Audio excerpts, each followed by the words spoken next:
At ayun guys, nandito tayo sa Manarog Cold Spring.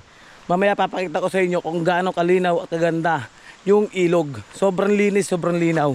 At ipapakita ko sa inyo ngayon ang parkingan mula labas hanggang loob, papasok dun sa ating location ng ating pagliliguan.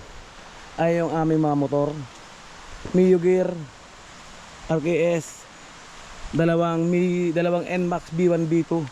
Ayun. Nandito kami ngayon sa Manarog Cold Spring, MacArthur, Leyte. Nandito kami ngayon. Gala-gala din pag may time. Nakita nyo naman yan. Mapapasipol kayo sa ganda. Alright, papasok na tayo ngayon sa gate para makita nyo. Masubaybayan nyo ang ganda. Yan, entrance nya 10 pesos. Ito yung waiting area. Ngayon kasi guys, hindi matao yung ating pagliliguan. And andun sigurado si Arian. Ito yung cottage na malaki. At dire-diretso ka lang dito.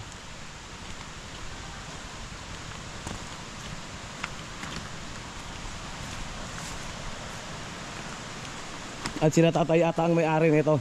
Kayo po may-ari tay. Oh, yun oh. Manarog Cold Spring. Okay.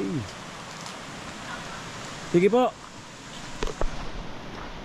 Ito yung maggagawa pa sila ng mga cottage. May mga pako-pako. Ito okay na rin to, maganda. Pag nandito ka, malinaw. Kita mo yung ilog.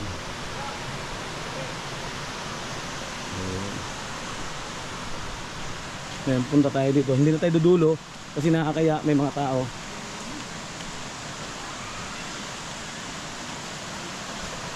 Ito ang napili naming cottage. Malapit sa malalim-lalim. Ayun. Ayan ang gamit namin. Ayan. Yung pa isa naakpang ko nagubad. Shararout. Yawarat. Napakasarap. At ayun lang, sobra na kayo.